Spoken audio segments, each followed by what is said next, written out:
Welcome back to Diya recipes YouTube channel. ಇವತ್ತಿನ ವಿಡಿಯೋದಲ್ಲಿ ನಾವು ಬಸಳೆ ಪುಂಡಿ ಯಾವ ರೀತಿ ಮಾಡೋದಂತ ನೋಡೋಣ. ಇದು ಮಂಗಳೂರು ಕರಾವಳಿ ಭಾಗದಲ್ಲಿ ಮಾಡುವಂಥ ಒಂದು ರೆಸಿಪಿ. ಇದಕ್ಕೆ ಮುಖ್ಯವಾಗಿ ಬೇಕಾಗಿರೋದು ಬಸಳೆ. ಅದನ್ನು ಕಟ್ ಮಾಡಿ ಚೆನ್ನಾಗಿ ತೊಳೆದಿಟ್ಟುಕೊಳ್ಬೇಕು.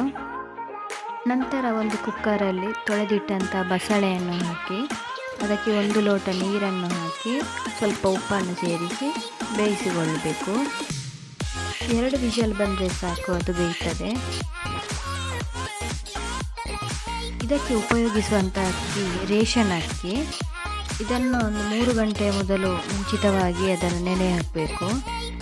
ಇಲ್ಲಿ ನಾನು 2 ಲೋಟ ಅಕ್ಕಿ ತಗೊಂಡಿದ್ದೇನೆ. ಇದನ್ನೀಗ ಚೆನ್ನಾಗಿ ರುಬ್ಬಿಕೊಳ್ಳೋಣ. ಅದಕ್ಕೆ ಸ್ವಲ್ಪ ರುಚಿಗೆ ಬೇಕಾದಷ್ಟು ಉಪ್ಪನ್ನು ಸೇರಿಸಿಕೊಳ್ಳಿ. ರುಬ್ಬಿಕೊಳ್ಳುವಾಗ ಜಾಸ್ತಿ ನೀರನ್ನು ಸೇರಿಸಿಕೊಳ್ಬೇಡಿ. ಒಂದು ವೇಳೆ ನೀರಿನ ಅಂಶ ಇಟ್ಟಲ್ಲಿದ್ದರೆ ಅದನ್ನು ಗ್ಯಾಸಲ್ಲಿ 2 ರಿಂದ 3 ನಿಮಿಷ ಹಾಗೆ ಸಣ್ಣ ಉರಿಯಲ್ಲಿ ಕಾಯಿಸಿಕೊಳ್ಳಿ. ಅದು ಉಂಡೆ ಮಾಡುವಂಥ ಅದಕ್ಕೆ ಬಂದರೆ ಸಾಕು. ಗ್ಯಾಸನ್ನು ಆಫ್ ಮಾಡಿ. ಹಾಗೆ ಅದು ತಣ್ಣಗಾಗಲಿಕ್ಕೆ ಅದನ್ನು ಸೈಡಲ್ಲಿ ತೆಗೆದಿಟ್ಕೊಳ್ಳಿ. ಮಸಾಲೆ ರುಬ್ಬಲಿಕ್ಕೆ ಏನೆಲ್ಲ ಬೇಕು ಅಂತ ನೋಡಿಕೊಳ್ಳೋಣ. 5 ಮೆಣಸು, 3 ಬೆಳ್ಳುಳ್ಳಿ, 2 ಚಮಚ ಕೊತ್ತಂಬರಿ, ಸ್ವಲ್ಪ ಅರಶಿನ ಹುಡಿ, 1 ತುಂಡು ಹುಳಿ, 1 ಚಮಚದಷ್ಟು ಸಾಸಿವೆ, 1 ಚಮಚ ಜೀರಿಗೆ, ಹಾಗೆ 1 ಕಪ್ನಷ್ಟು ತೆಂಗಿನ ತುರಿ. ಇದನ್ನೆಲ್ಲವನ್ನು ಚೆನ್ನಾಗಿ ಗ್ರೈಂಡ್ ಮಾಡಿ ಇಟ್ಕೊಳ್ಳಿ. ಇದೇ ರೀತಿ ಸಣ್ಣ ಸಣ್ಣ ಉಂಡೆಗಳನ್ನಾಗಿ ಮಾಡಿ ಇಟ್ಕೊಳ್ಳಿ. ಈಗ ಬೇಯಿಸಿಟ್ಟಂಥ ಬಸಳೆಯನ್ನು ಒಂದು ದೊಡ್ಡ ಪಾತ್ರಕ್ಕೆ ಹಾಕಿ ಕುದಿಯಲಿಡಬೇಕು. ಇದಕ್ಕೆ ಈಗ 1 ಲೋಟ ನೀರನ್ನು ಸೇರಿಸಿಕೊಳ್ಳಿ. ಯಾಕೆಂದರೆ ನಾವು ಮಾಡಿಟ್ಟಂತಹ ಸಣ್ಣ ಸಣ್ಣ ಉಂಡೆ ಇದರಲ್ಲೇ ಚೆನ್ನಾಗಿ ಬೇಯಬೇಕು. ಈಗ ಚೆನ್ನಾಗಿ ಕುದಿ ಬಂದ ನಂತರ ನಾವು ಮಾಡಿಟ್ಟಂಥ ಉಂಡೆಗಳನ್ನು ಅದಕ್ಕೆ ಹಾಕಿಕೊಳ್ಳಿ.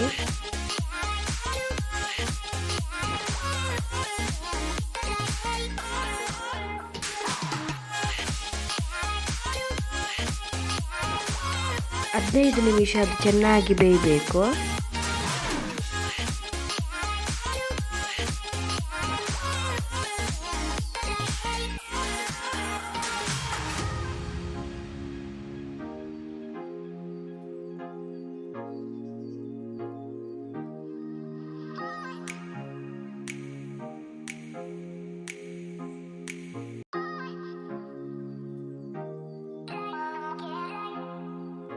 ಸರಿಯಾಗಿ ಬೆಂದಿದೆ ಅಂತ ನೋಡಿಕೊಂಡು ಅದಕ್ಕೆ ನಂತರ ಮಸಾಲೆಯನ್ನು ಸೇರಿಸಿಕೊಳ್ಳಿ.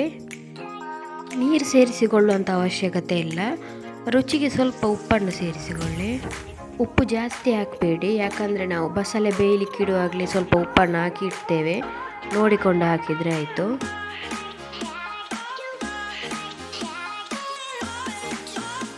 ಈಗ ಇದನ್ನು ಚೆನ್ನಾಗಿ ಕುದಿಲಿಕ್ಕೆ ಬಿಡಿ.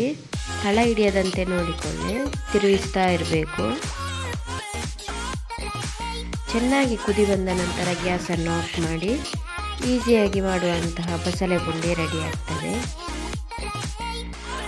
ಈ ರೆಸಿಪಿ ಇಷ್ಟ ಆದರೆ ಒಂದು ಲೈಕ್ ಕೊಡಿ, ಹಾಗೆ ಹೇಗೆ ಬಂದಿದೆ ಅಂತ ಕಮೆಂಟ್ ಮಾಡಿ. ಹಾಗೆ ದಿಯಾ ರೆಸಿಪೀಸ್ ಯೂಟ್ಯೂಬ್ ಚಾನಲನ್ನು ಸಬ್ಸ್ಕ್ರೈಬ್ ಮಾಡಿ. ಹಾಗೆ ನಿಮ್ಮ ಫ್ರೆಂಡ್ಸ್ ಫ್ಯಾಮಿಲಿ ಜೊತೆ ಶೇರ್ ಮಾಡಿ. Thank you for watching.